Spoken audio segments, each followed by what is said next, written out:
Waalaikumsalam warahmatullahi wabarakatuh. Baik, saya ucapkan terima kasih dan selamat datang kepada teman-teman semua yang telah ikut dalam kegiatan bimbingan konseling kelompok ini.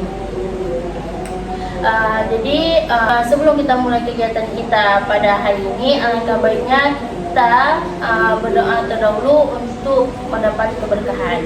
Dari teman-teman ada yang ingin memimpin doa? Saya Kak. Baik, silakan. Bismillahirrahmanirrahim.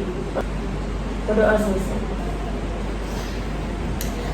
Baik, terima kasih kepada kakak yang di Baijo yang telah memberi doa. Baik, dari teman-teman ada nggak yang udah pernah ikut kegiatan bimbingan konseling ini? Ataupun pernah nggak mungkin dari kalian yang udah dengar atau lihat kegiatan ini? Belum.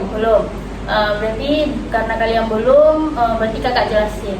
Jadi bimbingan kelompok ini adalah satu layanan yang ada dalam kegiatan bimbingan konseling, yang mana di sini seorang konselor dia memimpin kegiatan ini secara kelompok dengan menggunakan dinamika kelompok dan di sini kita akan membahas berbagai permasalahan yang sedang viral ataupun yang banyak dibahas di masyarakat. Dan kegiatan ini dia bertujuan untuk kita mencari menambah informasi baru, kayak mencari wawasan baru bagi kita juga, dan bahkan bisa menjadi satu cara bagi kita menyelesaikan permasalahan, yaitu solusi dalam penyelesaian masalah. Dan bahkan ini juga bisa satu cara bagi kita untuk mengembangkan potensi yang ada pada diri kita. Sampai sini apakah kalian paham? Paham. Jadi dan dalam kegiatan ini itu ada beberapa hal yang harus diperhatikan. Yang pertama itu adanya kerahasiaan, yang mana segala sesuatu yang kita sampaikan dalam forum ini, dalam kegiatan bimbingan konseling ini, itu hanya boleh kita bahas sesamanya aja dan di forumnya aja, jangan tanpa membawa keluar forum. Lalu ada namanya keterbukaan. Di sini kita boleh menyampaikan apapun yang ingin kita sampaikan. Kita bebas berpendapat. Tidak adanya misalnya malu ataupun kita nggak berani, nggak perlu. Sini semuanya boleh berpendapat. Dan juga sukarela, yang mana sukarela itu semuanya boleh ikut. Tidak adanya unsur keterpaksaan.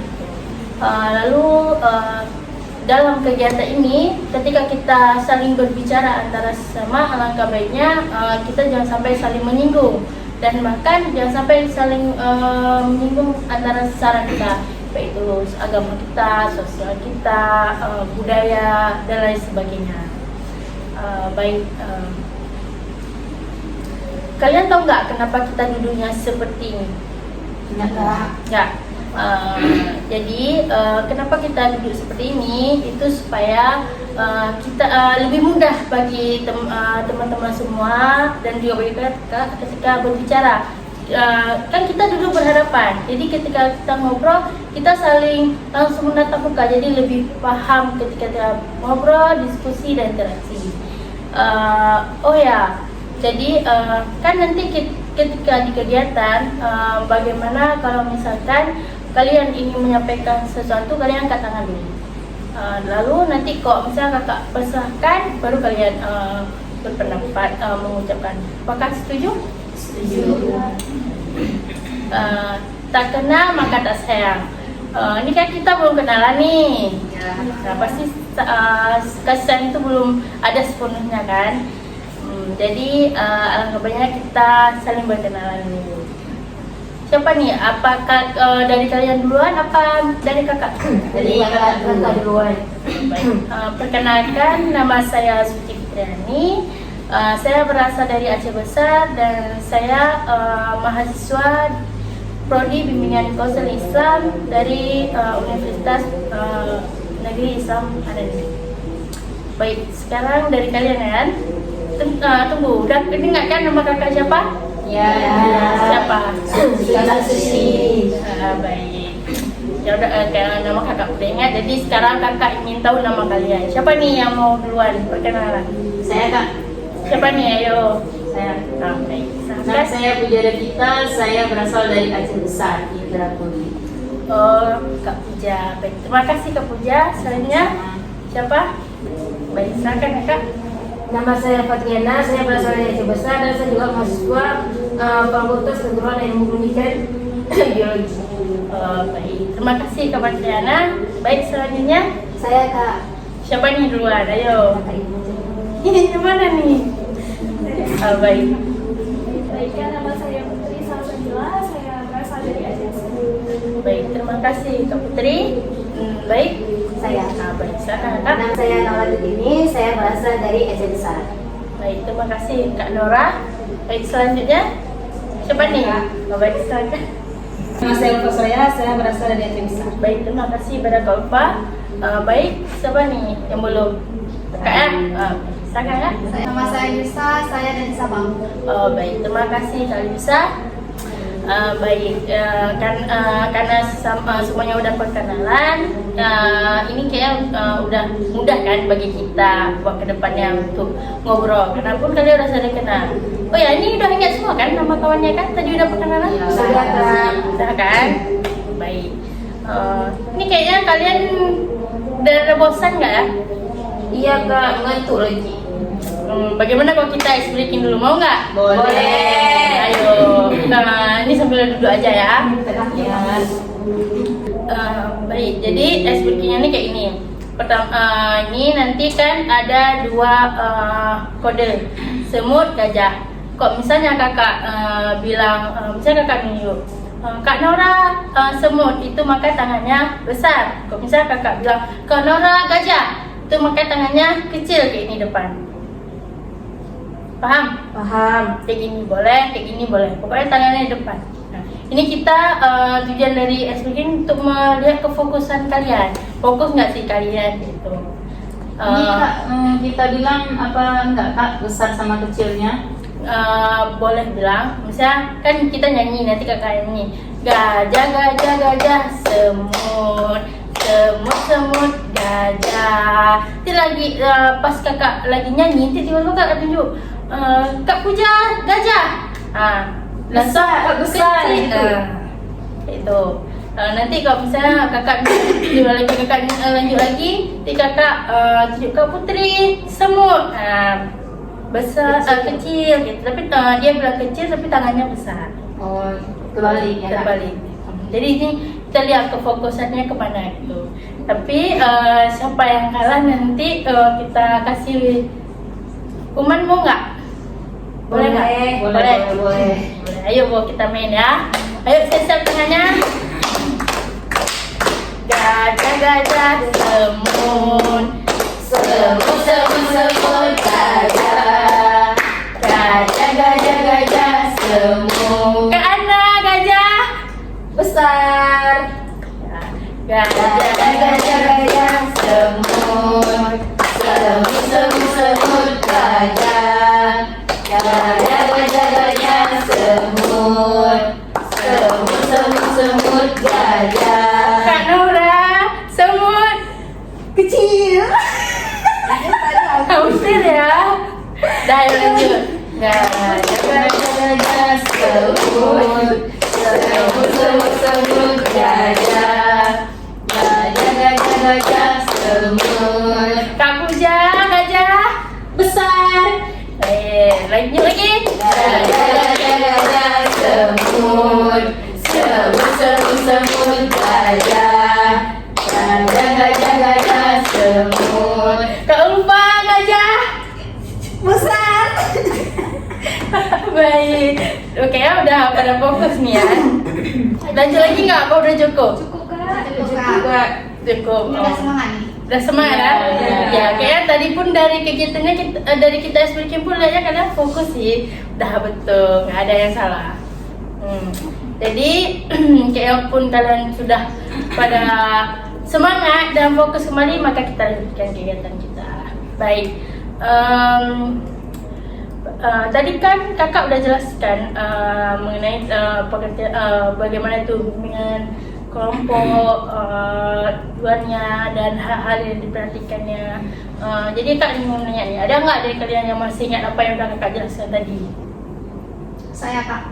Baik, silakan Kak Lisa. Tentang bimbingan konseling. Bimbingan konseling ini adalah suatu layanan yang terdapat dalam sebuah konseling Islam yang dilakukan oleh seorang konselor, dilakukannya secara kelompok untuk membahas suatu topik yang sedang viral di masyarakat. Baik, betul. Seperti yang Kak Lisa bilang tadi, bimbingan kelompok ini adalah satu layanan dalam bimbingan konseling yang mana layanan ini diberikan oleh seorang konselor ya, dengan menggunakan dinamika kelompok untuk membahas berbagai topik-topik yang sedang viral di masyarakat. Baik, siapa lagi yang tahu? Saya Kak. Baik, silakan Kak. Tujuannya yaitu untuk menambahkan informasi dan wawasan, kemudian untuk mengetahui solusi dalam menyelesaikan masalah, dan untuk mengembangkan potensi yang ada pada diri kita. Baik, betul. Tujuannya seperti yang Kakak Puja sampaikan, yang mana tujuan dari kegiatan ini yaitu untuk menambah informasi baru dan wawasan baru bagi kita, dan mencari solusi dalam penyelesaian suatu masalah, dan bahkan bisa menjadi satu cara bagi kita untuk mengembangkan potensi yang ada pada diri kita. Baik, siapa lagi yang Saya Kak. baik, silakan Kak. Jadi saya akan menjelaskan tentang asas-asas dalam yang harus kita perhatikan dalam bimbingan konseling. Yaitu yang pertama, keterbukaan, kita bebas dalam berpendapat. Yang kedua itu kesukarelaan, yaitu tidak ada di sini kita tidak ada unsur keterpaksaan. Yang ketiga yaitu kerahasiaan, segala sesuatu yang kita bahas dalam forum ini hanya dapat kita bahas di sini saja, tidak dapat kita bawa keluar. Dan yang keempat itu tidak saling menyinggung antar sesama mengenai sara. Baik, terima kasih kepada Kakak Nora. Betul, baik, betul seperti Kak Nora sampaikan tadi, yang mana dalam kegiatan ini tuh ada beberapa hal yang harus diperhatikan, yang mana seperti kita itu harus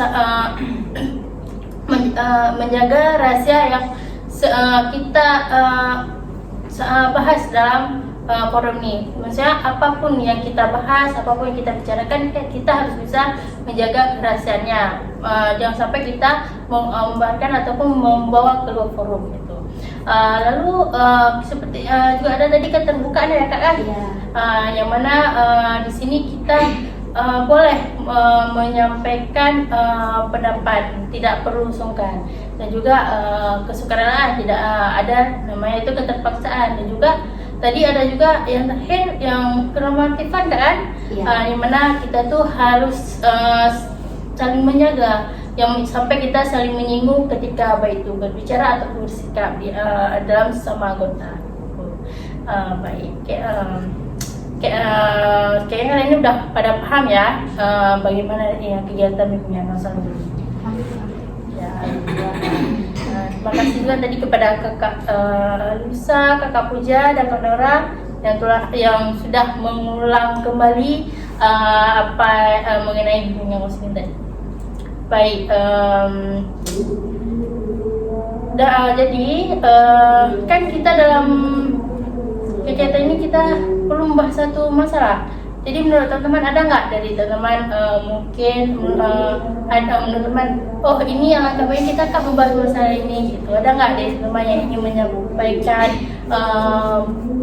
satu permasalahan yang menurut kalian ini cocok bagi kita untuk kita bahas? Saya Kak. Baik, silakan Kak.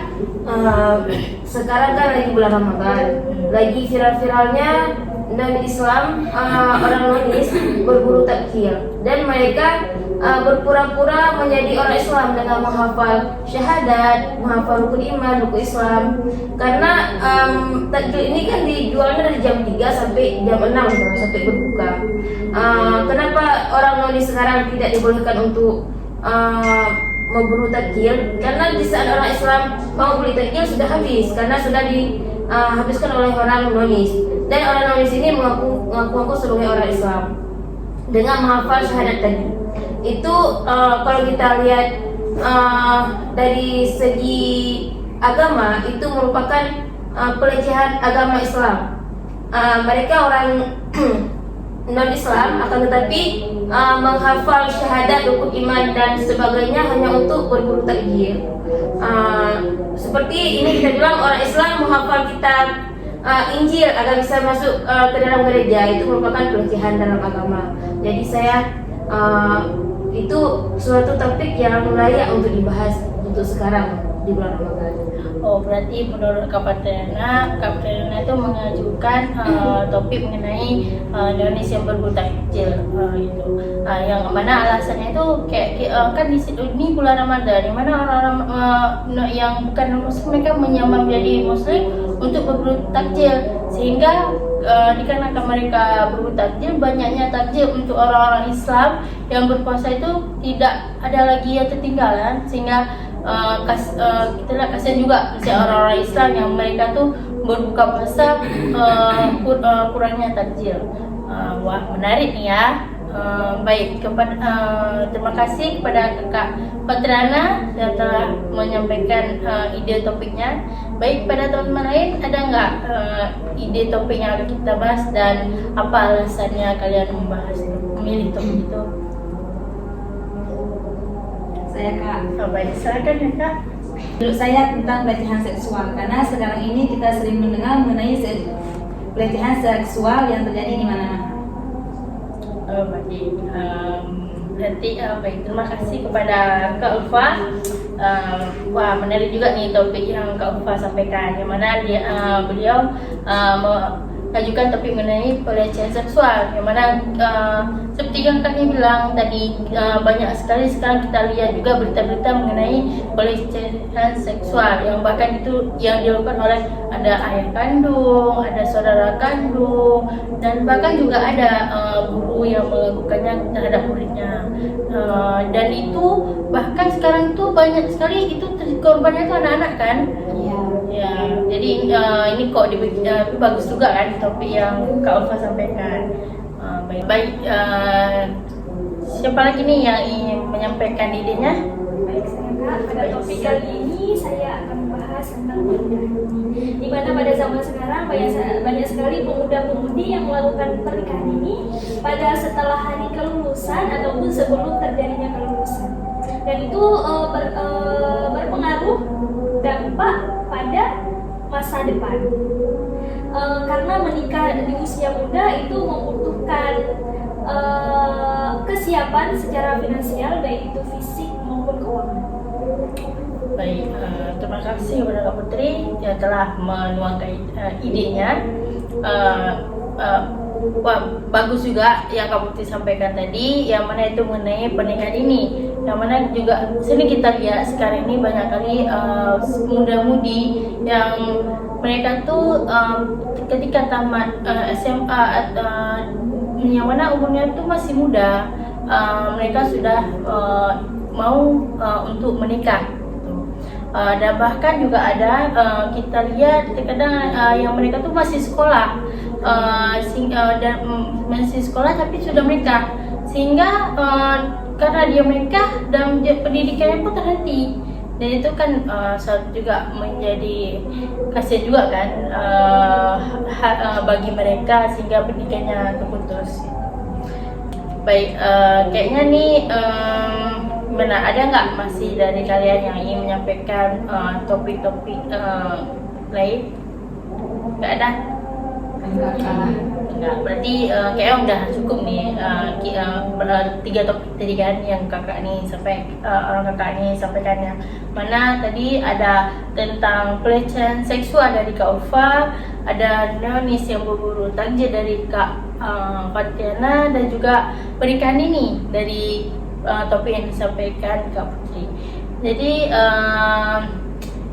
karena topiknya ini ada 3, bagaimana kalau kita lakukan voting? Boleh Kak. Boleh? Boleh. Jadi kita bisa mana nih satu topik yang kita bahas dalam kegiatan ini. Jadi bagaimana nih? Siapa dari teman setujunya memilih topik siapa? Kalau saya Kak, topik Kak Putri. Oh, berarti Kak Puja lebih memilih untuk kita membahas topik dari Kak Putri mengenai pernikahan ini. Baik, Saya juga Kak, saya juga setuju untuk kita sekarang membahas tentang topik yang Kak Putri jelaskan tadi. Berarti Kak Nora juga setuju untuk membahas masalah yang Kak Putri sampaikan. Baik, kepada kalian teman lain bagaimana nih? Kita setuju pilih mana? Boleh. Kayak Kak Putri sampaikan tadi boleh. Berarti Kak Lisa juga setuju ya ke Kak Putri. Bagaimana kepada Kak Ana? Ya, setuju juga.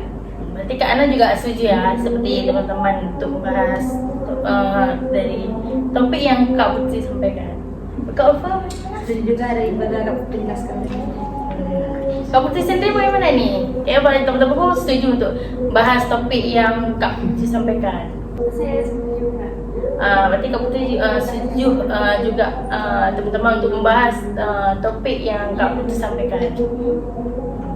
Baik, jadi sesuai kesepakatan kita tadi, yang mana kita akan memilih topik yang mana teman-teman banyak yang memilihnya, yang votingnya. Jadi sesuai hasil votingnya, karena teman-teman banyak memilih topik yang disampaikan Kak Putri itu mengenai pernikahan dini. Jadi maka kita akan membahas di sini itu mengenai pernikahan dini. Baik. Karena kawan-kawan sudah memilih pernikahan ini, maka kita akan bahasnya.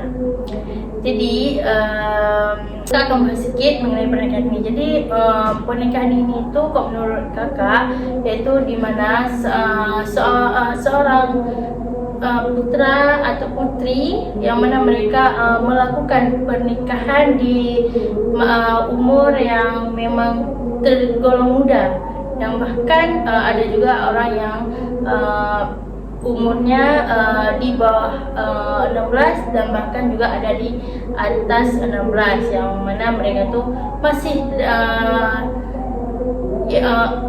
muda-muda, yang mana seperti kadang-kadang juga ada kan anak-anak yang baru tamat sekolah kan, jadi mereka sudah mau untuk melakukan pernikahan. Baik, nih kakak ingin tanya, gimana sih menurut teman-teman semua mengenai pernikahan dini ini? Bagaimana pemikiran kalian mengenai pernikahan dini? Siapa nih yang ingin menyampaikan? Saya Kak. Baik, silakan Kak. Jadi masalah pernikahan dini, memang kalau dalam Islam tidak dilarang untuk melakukan pernikahan dini. Tetapi kalau kita lihat dari umur orang yang masih di bawah umur 20 tahun, emosinya masih belum bisa dikendali. Jadi mereka masih butuh banyak pengalaman untuk menyelesaikan masalah-masalah. Jadi di saat mereka nikah dini, apabila ada masalah dalam keluarga, mereka tidak bisa menyelesaikan. Mereka banyak yang memilih jalur untuk cerai. Jadi nanti berimbasnya kepada anak-anak mereka juga. Berarti menurut pandangan Kak Ana ini, pernikahan dini ini ya kayak sesuatu hal yang sebenarnya belum wajar, kayak bagi anak-anak, bukan anak, masih bagi seorang remaja untuk melakukannya, yang mana mereka tuh mungkin belum matang, belum siap untuk melakukannya. Baik, terima kasih kepada Kak Ana. Baik, teman-teman lain ada menyampaikan bagaimana menurut kalian ini tentang pernikahan ini? Mungkin baik, silakan. Banyaknya terjadi pernikahan dini di zaman sekarang itu juga banyak terjadinya angka perceraian di Indonesia.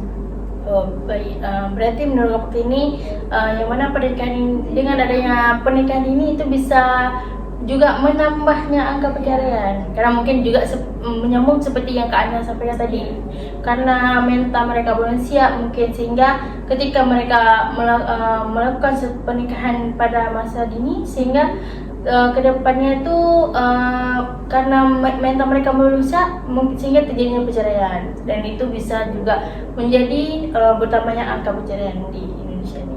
Baik, baik teman-teman lain, bagaimana? Saya Kak. Baik, silakan ya Kak Lisa. Menurut saya pernikahan dini ini adalah hal yang tidak wajar. Kenapa? Karena sekarang pernikahan dini ini menjadi sebuah tren, bukan karena kemampuan fisiknya, tapi karena ikut-ikutan. Misalnya lingkungannya, saudaranya, temannya sudah menikah, dia juga ingin nikah. Padahal secara finansial, fisiknya dia tidak mampu, sehingga nanti terjadi kekacauan, dia tidak bisa mengontrol emosi, terjadi permasalahan dalam rumah tangga yang tidak bisa diselesaikan dengan sendiri, sehingga terjadi perceraian. Baik, terima kasih pada Kak Lisa. Jadi maksud dari Kak Lisa sampaikan tuh pernikahan dini ini bahkan menjadi suatu tren di kalangan masyarakat, yang mana seperti yang Kakak Putri dan Kak Ana sampaikan juga tadi, yang mana karena mereka belum siap mental dan mungkin mereka melakukan pernikahan ini hanya karena tren, mungkin melihat orang-orang yang orang-orang udah banyak menikah, saya mau juga, sehingga mereka gara mengikut tren itu dan mental mereka belum siap, sehingga mereka mau melakukan pernikahan ini. Jadi sehingga karena mentalnya belum siap ataupun persiapannya pun baik segi ekonomi, finansial dan belum siap, sehingga ujungnya juga terjadinya perceraian, dan itu adalah jadi dampak buruk lah kan. Baik betul ada nih enggak? Kakak. Ini Kakak mau nanya, bagaimana sih perasaan kalian ketika ada orang yang melakukan pernikahan ini? Bagaimana sih kalian menanggapinya dengan perasaan kalian? Menurut saya Kak, apabila kita lihat mereka sudah ada pendidikan, sudah cukup, kerja sudah ada, habis itu orang berpendidikan, tahu cara menyelesaikan masalah, itu boleh-boleh saja, malah bagus agar tidak ada terjadi perzinahan di luar nikah. Tapi apabila mereka menikah dini hanya ikut-ikutan orang dan ataupun hamil di luar nikah, itu sesuatu yang tidak wajar, sangat disayangkan kepada mereka-mereka yang nikah dini hanya karena ikut-ikutan, tidak dilandasi oleh agama dan kerja pun belum ada. Oh baik, berarti kok menurut Kak Ana nih, Kak Ana merasa senang kok misalnya pernikahan itu memang kok mereka lakukan itu sesuai, kayak mana mereka sudah siap dalam segala segi dan itu sesuai dengan aturan agama, ya menjadi hal yang senang bagi Kak Ana ketika melihat itu. Cuman kadang-kadang mungkin Kak Ana kecewanya mungkin karena mereka yang melakukan ini yang ujung-ujung perceraian, dan itu juga menjadi satu dampak yang buruk, dan itu kok kita lihat ya kita disayangkan kan kok memang itu terjadi. Baik, terima kasih pada Kak Ana.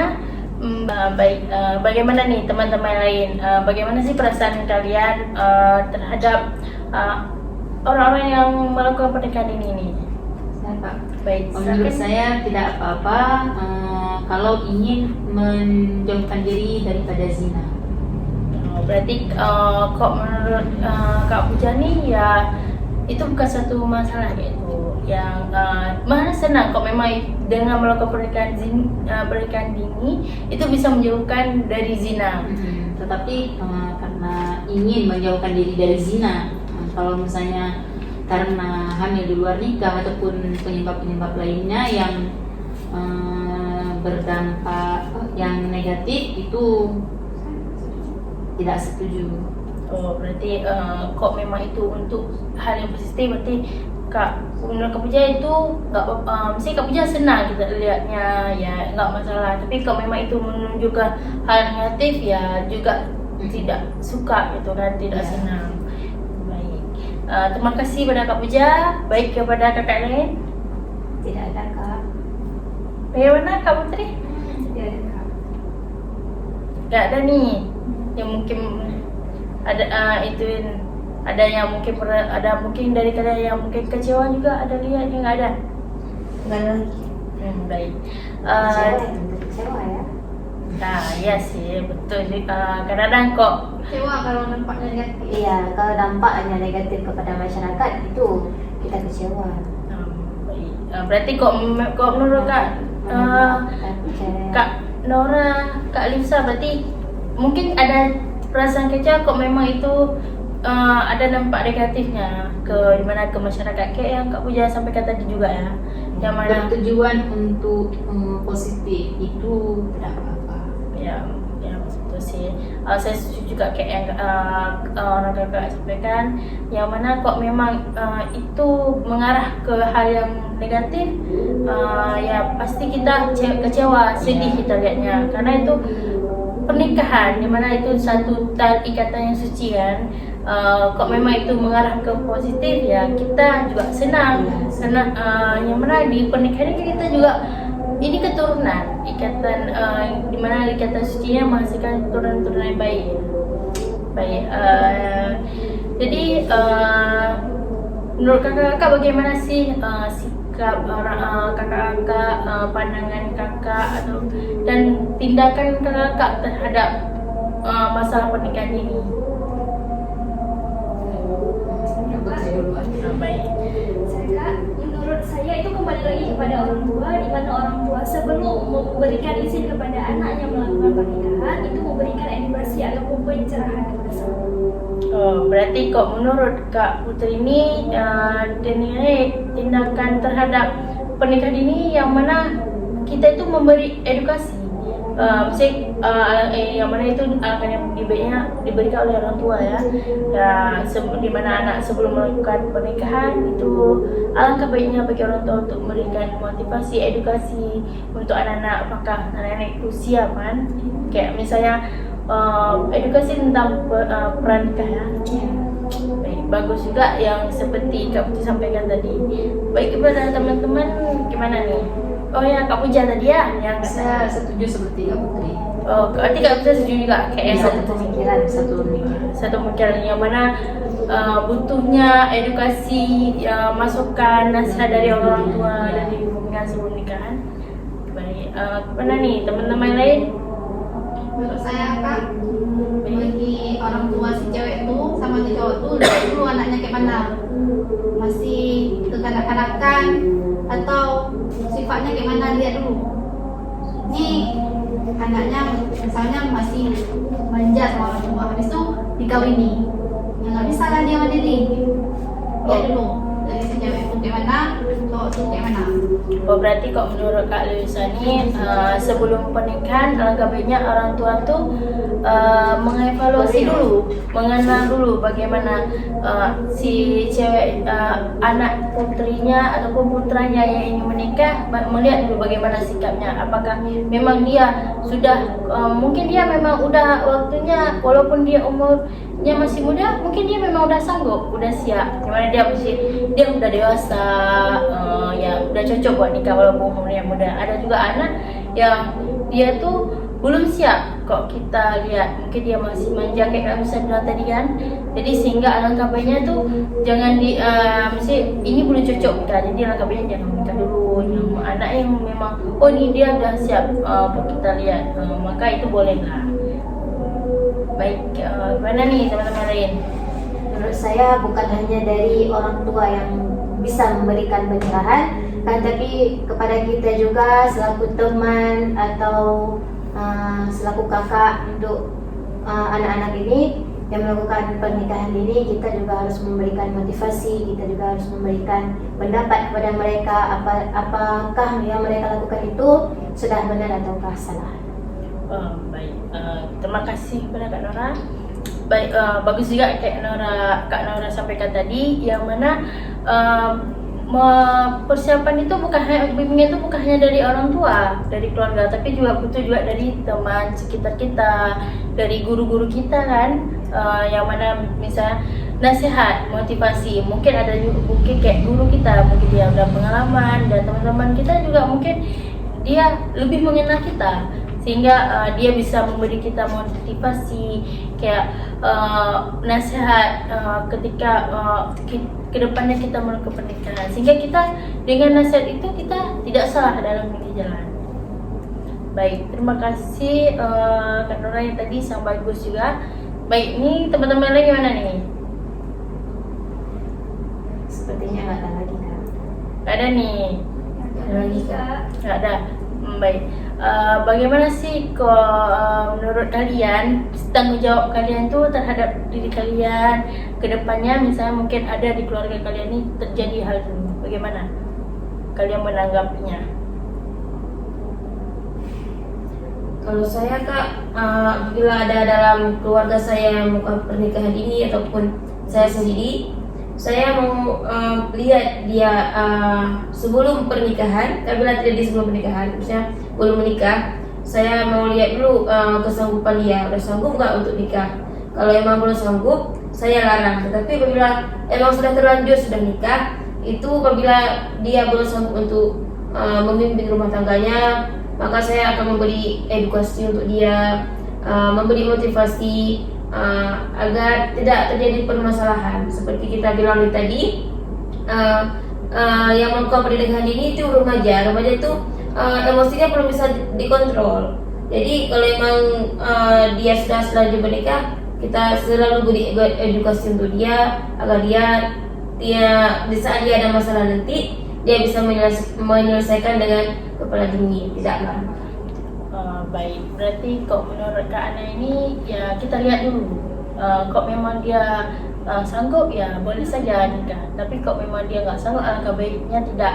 Dan kok memang udah terjadi, maka kita sebagai mungkin keluarga ataupun diri kita sendiri, kita butuhnya edukasi, motivasi dari orang-orang sekitar. Dimana mungkin ada orang yang dia sudah melakukan pernikahan, tapi mungkin dia baru merasa kok mentalnya belum siap.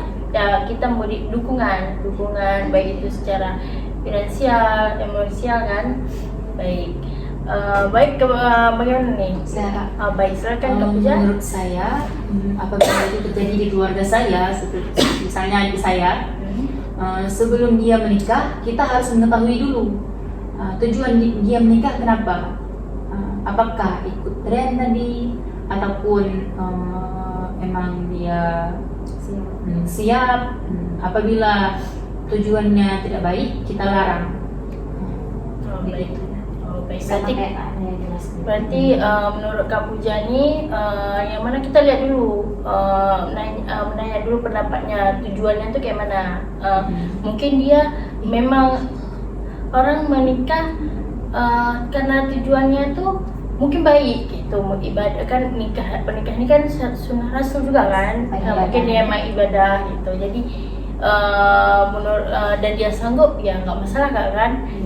Mungkin memang niatnya kecuali tidak kurang baik, ya kita hanya bisa memberi dia edukasi, motivasi dan nasihat juga. Kok ini jalan yang akan kamu pilih, ya mungkin dia harus siap gitu, jangan sampai salah jalan. Ikut juga kan kalau mau dibagikan. Iya betul. Sehingga mungkin ada juga kakak ini bilang tadi, karena ada orang yang mungkin sudah terlanjur nikah yang disebabkan hal-hal yang lain kayak ada penggunaan gitu kan. Untuk menghindarinya ya juga dengan kita melihat dan memberi edukasi lah, supaya hal-hal yang negatif yang tidak ingin kita inginkan tuh tidak terjadi. Bagaimana nih Kakak? Kalau menurut saya Kak, kalau misalnya pernikahan itu sudah terlanjur terjadi, jadi usaha yang dapat saya lakukan hanyalah berdoa untuk kebaikan mereka dan juga supaya keluarga mereka menjadi keluarga yang sakinah, mawaddah dan warahmah. Baik. Berarti kok dari Kak Nora sendiri ya lebih kayak mungkin ini pernikahannya udah terjadi ya, alhamdulillah punya ya, kita berdoa terbaik, semoga pernikahannya sakinah mawaddah warahmah ya baik. Baik, bagaimana nih Kak Putri? Bagaimana, ada nggak kok menurut Kak Putri dari Kak Putri? Apabila itu terjadi kepada keluarga saya ataupun kepada saya, maka saya akan memfokuskan diri kepada tujuan-tujuan kehidupannya. Tentunya akan banyaknya komunikasi dan juga perdiskusian kepada keluarga. Berarti kok Kak Putri ini ya hampir juga sama kayak yang Kak Ni tadian, Kak Ana, Kak Lisa, Kak Puja, yang mana edukasi, motivasi dan dukungan keluarga lahan, yang itu memang menjadi satu faktor yang sangat penting, yang sangat kuat dan bagi para remaja, para putra putri yang melakukan pernikahan ini. Baik, bagaimana nih? Ada lagi yang mungkin yang menambahkan dari ini? Gak ada ya? Baik, bagaimana nih Kak Ulfa? Ini tadi Kakak Ana, Kak Lisa, Kak Puja, Kak Nur, Kak Putih itu udah menyampaikan nih tanggung jawab mereka kok ke depannya. Ini kok Kak Ulfa kayak mana nih? Menurut Kak Ulfa? Kalau saya setuju dengan Kak Ana, Kak Liusa, Kak Puja, dan Kak Nora dan Kak Putri katakan tadi, mendoakan dan memberi motivasi sebelumnya. Oh, berarti kok Kak Ulfa ya sama juga kan kayak teman-temannya yang lain yang mana kayak memberi motivasi, nasihat dan bahkan memberi dukungan kok memang Ya. itu yang terbaik ya Jalankan. jangan sampai berhenti di tengah jalan intinya. Baik, jadi ini udah kayaknya udah banyak nih kita dapat solusi permasalahan kita. Betul, bagus juga yang tadi orang kakak sampaikan, yang mana dari awal mengenai pernikahan ini sampai tanggung jawab kalian terhadap pernikahan ini, yang mana gimana kita bisa mengambil kesimpulan bahwa pernikahan ini adalah suatu ikatan suci yang mana terjadi di antara seorang remaja putri dan seorang anak laki-laki, yang di mana pernikahan ini dia terjadinya di masa yang masih tergolong muda tuh. Dan bahkan banyak juga orang mengikut pernikahan ini ada yang mengikut tren seperti yang Kak Lisa sampaikan tadi bilang, di mana ada orang yang memang dia mengikut melakukan pernikahan ini memang karena tren, dan juga ada orang yang memang ibadah, dia menganggap bahwa ini adalah suatu ibadah bagi dia gitu. Karena kan menikah itu adalah sunnah Rasul, yang mana kita bisa untuk tanggung jawab kita, tindakan kita terhadap orang tersebut ya kayak kita hanya bisa menasihati, yaitu memberi motivasi, bimbingan, yang mana itu bisa diberikan oleh orang tua, guru, saudara-saudara, teman-teman, sehingga orang-orang yang melakukan pernikahan ini itu kan ada orang yang memang mungkin belum kuat belum siap mentalnya, sehingga dengan motivasi tersebut, bimbingan tersebut seperti bimbingan pranikah, itu bisa menjadi penguat bagi dia untuk menjalani pernikahannya, sehingga terhindar dari angka perceraian. Karena kan banyak kan kita lihat yang pernikahan ini itu di usia pernikahan yang muda tapi udah kandas. Jadi caranya ya dengan kita memberi masukan, kayak nasihat itu kepada mereka kan. Baik, jadi intinya itu di pernikahan ini boleh dilakukan, tidak masalah asalkan itu dilakukan dengan cara yang benar dan tujuan yang benar, dan sehingga bisa dengan tujuan yang baik sehingga bisa menghasilkan dampak yang baik juga, dan itu juga terhindar dari hal yang tidak diinginkan. Baik, ini kok dilihat waktu pun kayak udah habis nih kan, udah lama nih kita nih. Jadi menurut kakak kapan nih kita akan melakukan lagi kegiatan bimbingan konseling ini?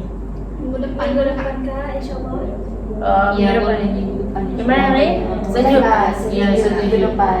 Baik, jadi itu berarti kita minggu depan akan melakukan lagi kegiatan ini dengan topik yang lain ya. Iya.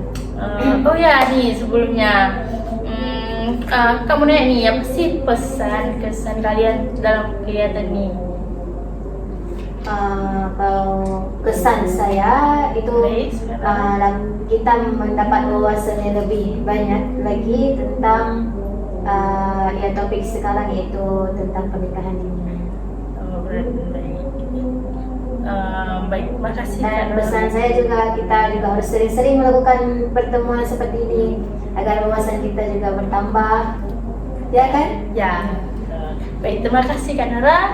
Bagaimana nih Kak Puja? Saya senang karena kita bisa mengetahui ataupun bisa mencari keluar suatu masalah. Oh, baik, terima kasih Kak Puja. Baik, Kak Putrana. Pesan yang saya dapatkan dari pertemuan ini, apabila ada lagi masalah yang terkini yang viral, bisa kita diskusikan di sini dan kita bisa mengeluarkan pendapat kita. Dan pesan dari saya, setidaknya pertemuan ini dilakukan setiap sebulan 4 kali agar kita bisa saling mengeluarkan ide-ide kita. Baik, terima kasih kepada Kak Ana. Baik, gimana Mbak Putri? Kesan saya merasa senang karena bisa sama-sama mendiskusikan suatu permasalahan. Pesannya itu kedepannya kita akan mendiskusikan suatu permasalahan dengan solusi yang lebih baik. Baik, terima kasih Mbak Putri. Baik, Kak Ulfa bagaimana nih? Saya terasa senang bisa berkenalan dengan kakak-kakak ini dan pesan saya semoga kedepannya kita bisa sharing-sharing lagi seperti hari ini. Baik, terima kasih kepada Kak Ulfa. Baik, gimana nih Kak Yusa terakhir nih? Kesan saya merasa sangat senang karena bisa saling bertukar pikiran dan saling musyawarah sehingga kita ada jalan keluar dari suatu permasalahan. Kan ada hadis Nabi yang mengatakan bahwa setiap masalah harus ada musyawarah Ya. supaya ada jalan keluar. Karena dengan kita bermusyawarah, pikiran kita lebih luas. Baik, terima kasih Kak Yusa. Baik, terima kasih semua teman-teman semua yang sudah menyampaikan pesan-pesan kesan kalian. Pesan dari saya perlu nggak? Perlu banget. Perlu ya. Ya, motivasi juga buat kita kan. Nah, baik, pesan saya ini kesan dulu ya. Kesan saya senang bisa berjumpa dan berkenalan dengan kalian, yang mana saya bisa bertukar ilmu baru itu, yang mana saya mungkin belum tahu, dan berkat dengan diskusi ini saya menjadi tahu, menambah wawasan baru saya. Ya, dan kesan saya ya semoga semua yang kalian dapatkan di forum ini bisa menjadi manfaat dan motivasi bagi kalian ke depannya, dan semoga ke depannya kita bisa bertemu kembali dan komunikasi antara kita tidak terputus. Baik, dengan berakhirnya penyampaian pesan kesan ini, maka berakhirlah kegiatan kita ini.